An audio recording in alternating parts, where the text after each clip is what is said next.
ఎత్తుకుంటూ care హాస్పిటల్కి వెళ్ళాను నేను. కానీ అక్కడికి వెళ్ళేసరికి పాపం సాయి మనలో లేకుండా పోయారు.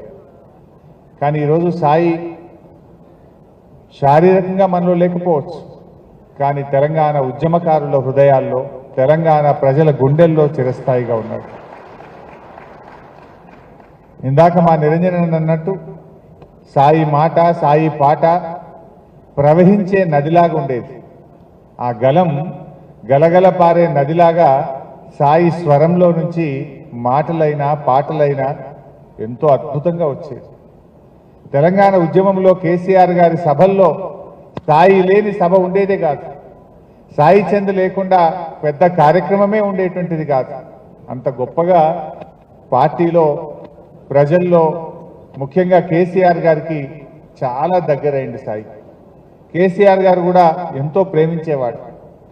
ఉద్యమ సమయంలో ఏ పాటలు రాయాలన్నా అటు రసమై బాలకృష్ణ గారు, సాయి చంద్ గారు కేసీఆర్ గారికి కుడి భుజంగా, ఎడమ భుజంగా ఉంటూ ప్రతి పాటలో, ప్రతి మాటలో, ప్రతి సభలో ఇద్దరు కూడా అద్భుతమైనగా మరి ఎంతో చేదోడుగా నిలిచారు.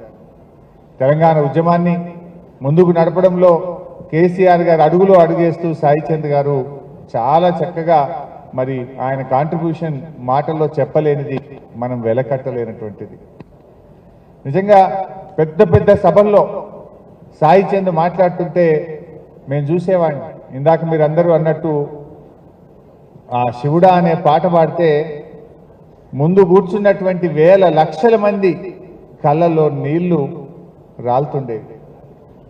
రాతి బొమ్మల్లో పాట సాయి పాడుతుంటే అక్కడ కూర్చున్న మహిళలు కానీ పురుషులు కానీ కళ్ళలో నుంచి నీళ్లు రాలుతూ ఉండేది.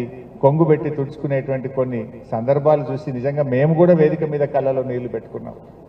అంత అద్భుతంగా మరి తెలంగాణ రాష్ట్ర ఏర్పాటులో సాయి కృషి ఎప్పుడు కూడా ఈ ప్రజలు, ఈ ప్రాంతం, ఈ రాష్ట్రం మర్చిపోదు.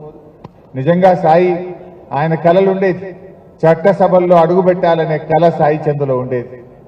తప్పకుండా ఆయన అడుగు పెడతాడు, కేసీఆర్ గారు ఆయనకు అవకాశం ఇస్తారని కూడా నేను ఎప్పుడూ సాయికి చెప్పేవాడిని.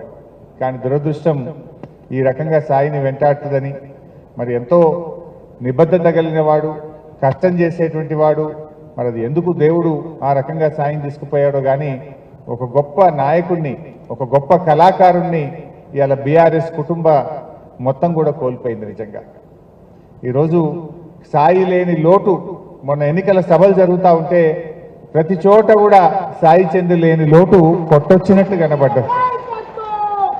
అయ్యో సాయి ఉంటే ఎంత బాగుండే, సాయిని ప్రతి సభలో కూడా గుర్తు చేసుకున్న సందర్భాలు ఉన్నాయి. బట్ ఏది ఏమైనా సాయి మరి పాపం నిస్వార్థంగా సాయి చంద్ తెలంగాణ ఉద్యమంలో పనిచేసినాడు.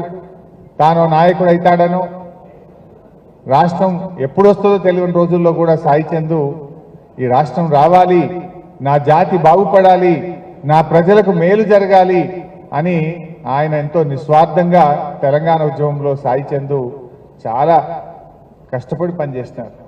మరి అలాంటి సాయి ఈరోజు మనందరం కూడా ఒక సంవత్సరం అయిందంటే నిజంగా చాలా బాధ కలుగుతూ ఉన్నాం, నమ్మలేకపోతా ఉన్నాం. ఇంకా మన పక్కనే సాయి ఉన్నాడా, మనలో సాయి ఉన్నాడా అన్నట్టుగా అనిపిస్తూ ఉంది.